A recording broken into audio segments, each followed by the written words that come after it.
حقیقت بھی یہی ہے. ٹھیک ہے.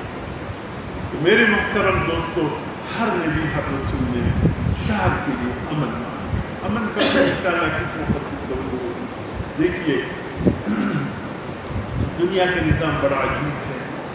اب یہ شہادتوں سے پر مہینہ محرم یہ دعا میں کہہ رہا تھا، اس سے کچھ رہ لے تو واقعی تفصیل مل جاتا وقت نہیں ہے.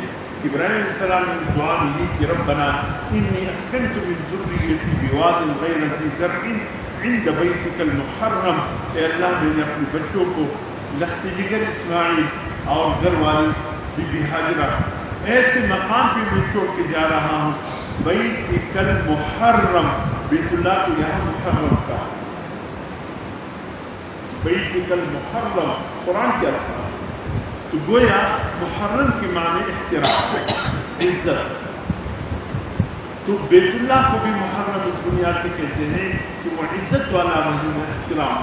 کیونکہ یہ مہینہ بھی محترم مہینہ کہلاتا تھا. احترام والے مہینوں میں یہ آتی. ایک مہینہ وہ تھا جو شعبان اور جماعت الاخر کے بیچ میں رجب کا مہینہ ہے.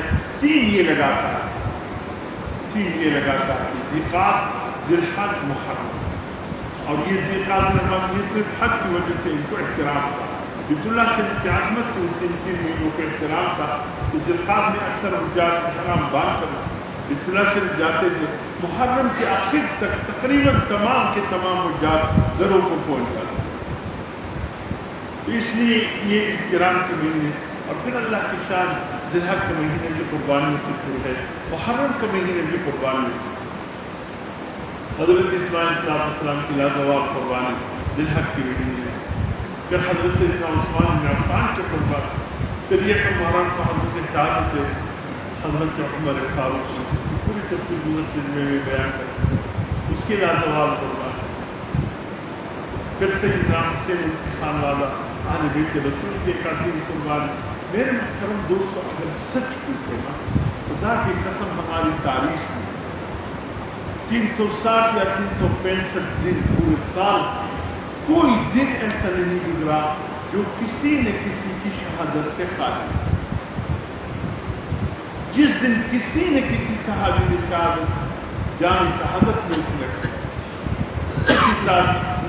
یہ تاریخ اسلام ہی شہادت سے پوری. ہر مہینہ ہر دن کسی نہ کسی کی تاریخ شہادت کی تاریخ سے واپس. خدا کی قسم اگر ہم آئے ہر دن ماتم پر آئے، ہائی وہی پر آئے اور ہم کہیں کہ شادی نہیں کریں گے، اس میں فلاں کی شادت ہو گئی، خوشی نہیں منائیں گے، فلاں کی، بس پوری مہینہ پھر پورے سال پھر غم مناتے رہو، تمہیں خوشی کا موقع ملے گی.